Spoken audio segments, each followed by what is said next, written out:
다음 보겠습니다.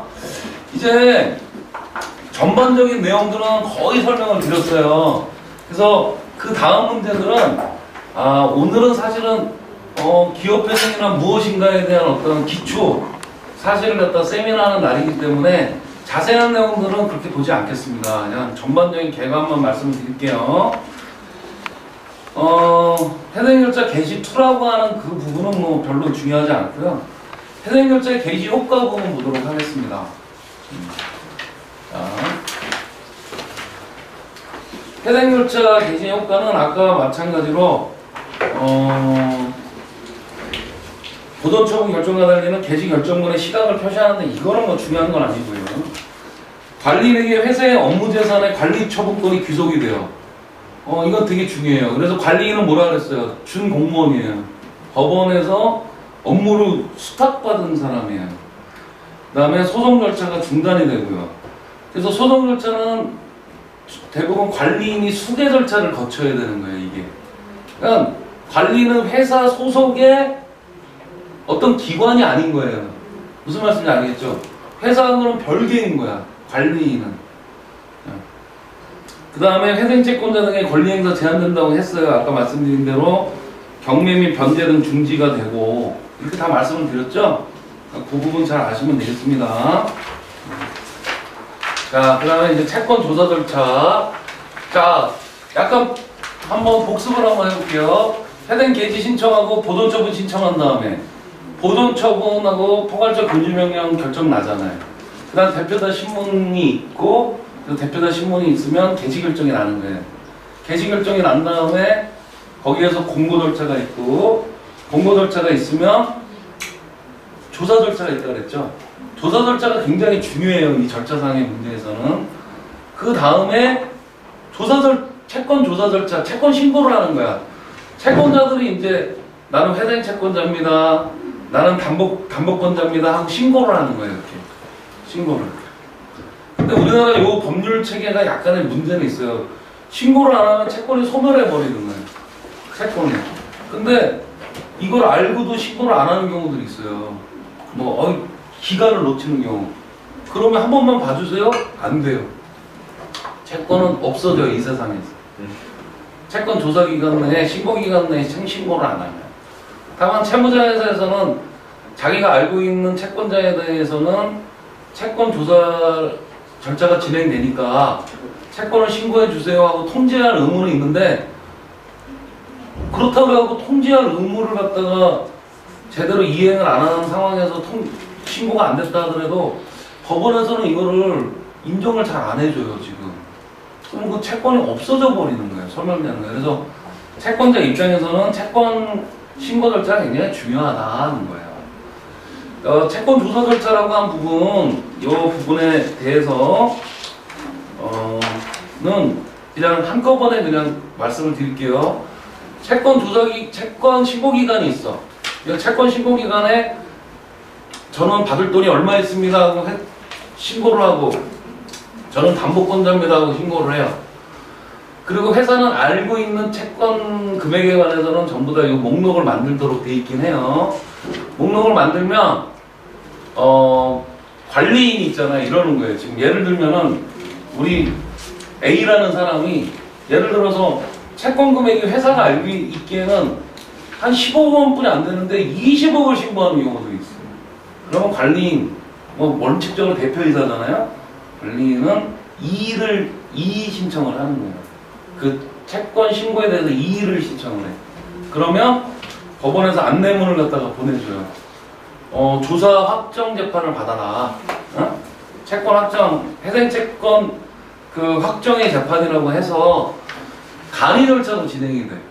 그러니까 일반 재판보다는 굉장히 신속하게 진행이 되는 절차인데 파산부에서 내부에서 진행이 되는 거예요. 이 재판은.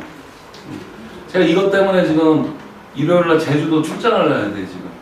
왜냐면 13억 원을 갖다가 회생 담보권을 신청을 했는데 어떤 그 회사의 관리인이 2일을 신청해 버렸어요. 2일. 13억 6천만 원이 회생 담보권임을 인정하라. 근데 아까 말씀드렸는데 회생 담보권은 어떤 의미가 있다 그랬죠?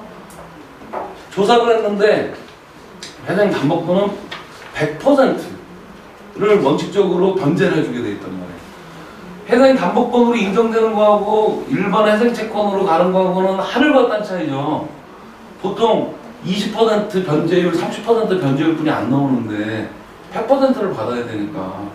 그래서 그런 부분이 굉장히 아주 충돌이 많이 일어나요.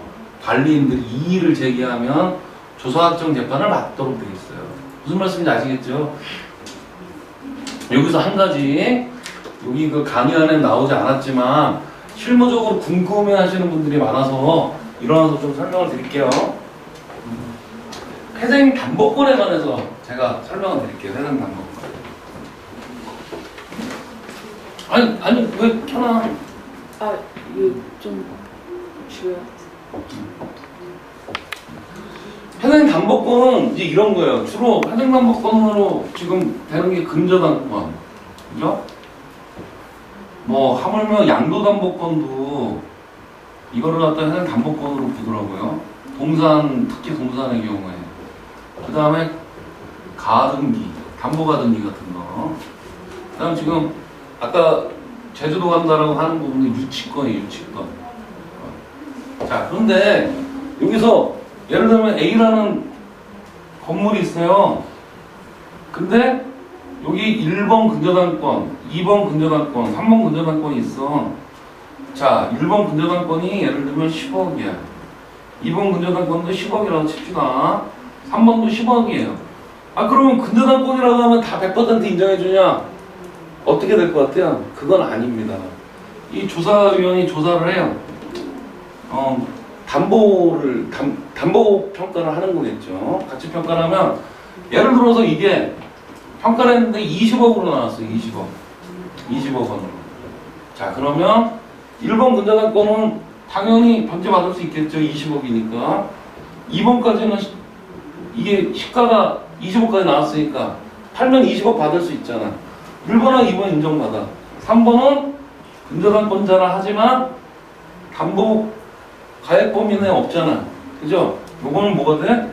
담보권이 아니라 그냥 회생채권이 되는 거야. 회생채권. 이게 중요한 거예요. 무슨 말씀인지 아시겠죠? 그리고 예를 들면 이런 거예요. 여기 있는데 뭐 1번이 예를 들면 근저당권이 아까 똑같이 30억이야. 근데 가치평가를 하니까 20억뿐이 안 돼. 그러면 이 사람은 회생담보권이 20억이 되는 거고 10억은 회생채권이 되는 거예요. 회생채권자가 되는 거예요. 무슨 말씀인지 아시겠죠? 그래서 이게 이제 동의율을 산정할 때 되게 중요하겠죠.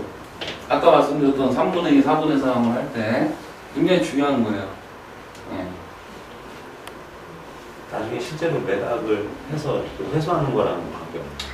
회수할 때도요, 이게 뭐 반드시 이 평가금에 그 이상으로 팔아야 된다는 법은 없어요. 근데 법원에서는 이게 사실 나중에 이제 또 말씀을 드리겠지만 이 회생 절차가 관리인이나 법원 같은 데는 상당히 이권이 왔다 갔다 하는 영역이 돼버려요. 나중에 되면. 그 큰 기업 같은 경우에 공장 매각 문제 같은 것들이 발생을 한단 말이에요. 그래서 법원 같은 데는 대원칙이라고 볼 수 있어요. 예를 들면 평가 금액이 450억이다. 그러면 450억 밑으로는 매각 허가를 안 해줘요. 원칙적으로. 매각 허가를 안 해주는 거예요. 매각 허가. 근데 거기에 이권들이 엄청나게 오고 간다고.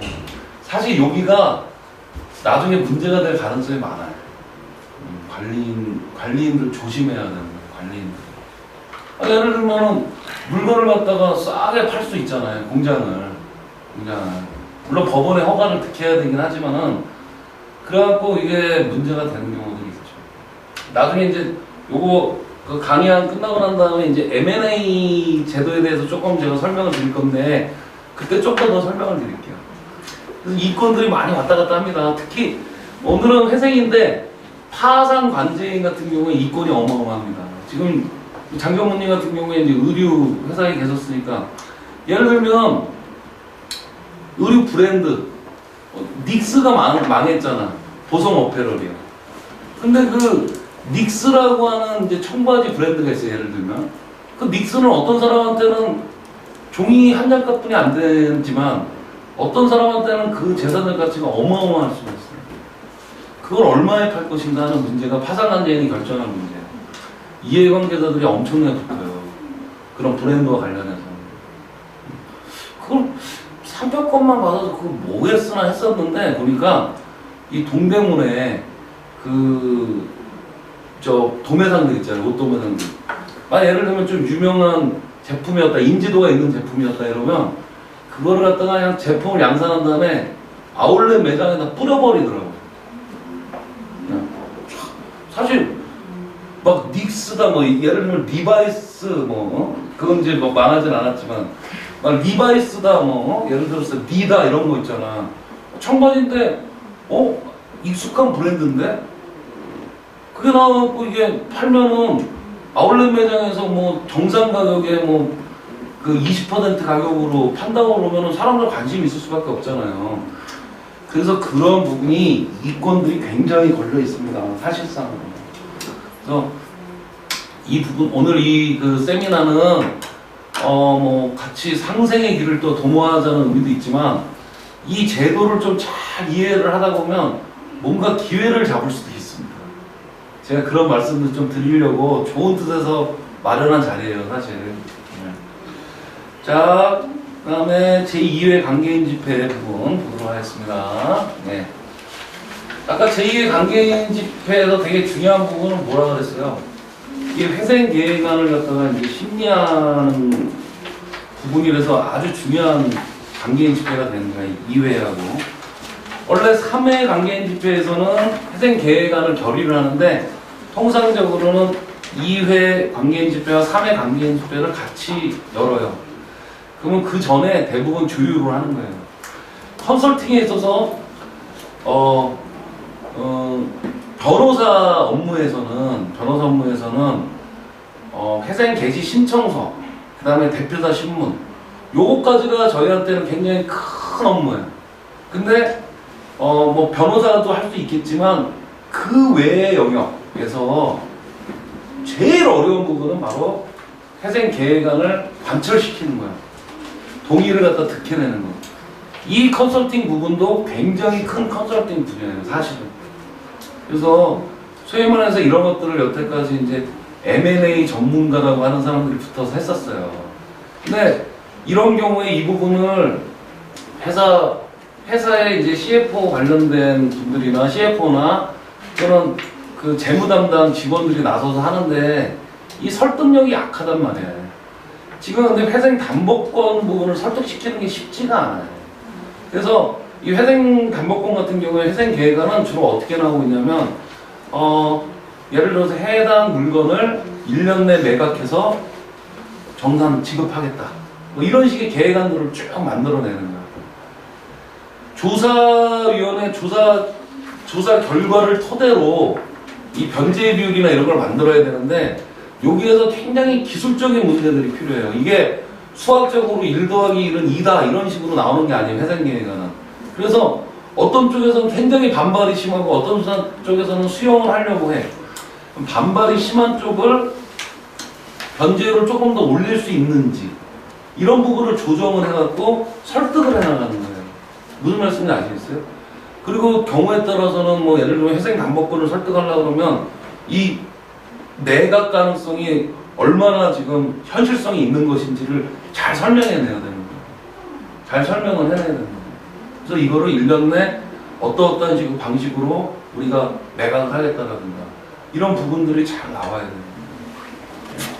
나중에 다음번에 좀 우리가 이 세미나가 흥미있다는 여러분 말씀이 있으면 다음번 세미나 때는 이제 신청서, 그 다음에 그 각종 결정문, 그 다음에 개시결정문, 그 다음에 조사위원회 조사자료, 그 다음에 회생계획안, 인가받은 회생계획안을 차례대로 저희가 제본을 해서 그거에 대해서 심도 있는 세미나를 진행하도록 하겠습니다.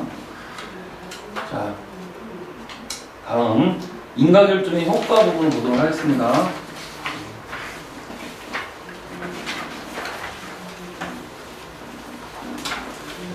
자, 계획안에 인정된 외에는 회생채권과 해상담보권은 소멸하고 회생채권자와 해상담보권자 주주의 권리가 변경이 돼요. 이거는. 응?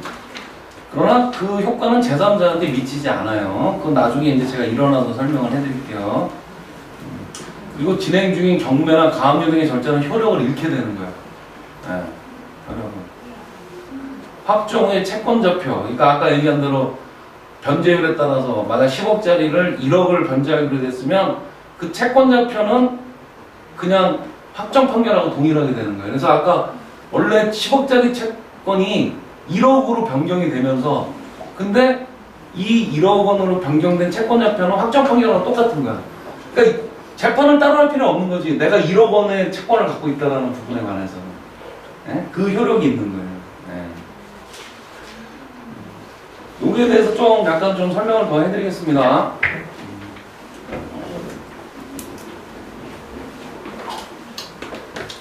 자, 이런 경우도 있죠. 예를 들면은 A라는 회사가 있는데 요 알파라는 사람이 있어요. 요건 대부분 대표이사라고 칩시다. 대표이사 겸 대주주. 그러면 가라고 하는 채권자한테 채권자가 돈을 꿔줄 때 이 사람 연대 보증 하잖아요. 원칙적으로. 자, 요 얘기는 뭐냐면 이게 만약에 감축이 됐어요. 10분의 1로. 감축이 됐어요. 그렇다고 해갖고 얘 것까지 10분의 1로 감축되는 건 아니라는 거예요. 예. 이거는 그대로 100% 유지가 돼요. 따라서 여러분 이 진정한 기업회생 컨설턴트라면 어떻게 해줘야 돼요?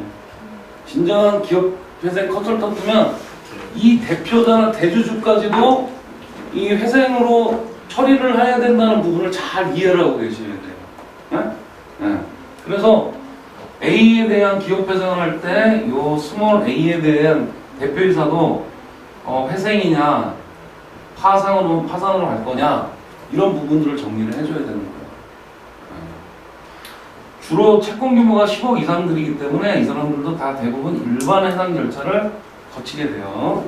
만약에 10억일 거야. 10억이 안 되는 경우라면 개인회생제도를 처리하면 되는 거예요. 개인회생제도는 훨씬 간이한 절차로 이루어지는 거예요. 이거는 아주 땡큐죠. 옛날에는 이 기업회생이 되면 대표이사나 이런 회생 부분은 법원에서 상당히 많이 봐줬어요. 근데 이게 문제가 돼갖고 요새 아주 독자적인 절차로 가고 있어요. 옛날엔 재판부가 같았어요. 근데 요새 개인 일반 회생이 굉장히 어려워지고 있어요. 일반 회생 부분이. 네. 그리고 또 요새는 회생 제도에 대해서 아는 사람들은 또 많이 알기 때문에 대표이사들이 와갖고 상담을 이렇게 가끔가다 해보면은 상당히 도덕적으로 문제 있는 사람도 많아요. 자기 이 판에 다 이제 끝내려고 하는 거지. 그래갖고 그 사태가 나온 거예요. 신원 그 그룹에 박 회장이 요번에 문제가 된 게 제가 볼 때는 본보기를 보여주는 의미에서 굉장히 엄하게 처벌되는 겁니다. 굉장히 엄하게 처벌됐어요. 그게 한 번에 지금 나이가 75살이 70 몇 살이던데 아마 꽤 사실 몇 개 제가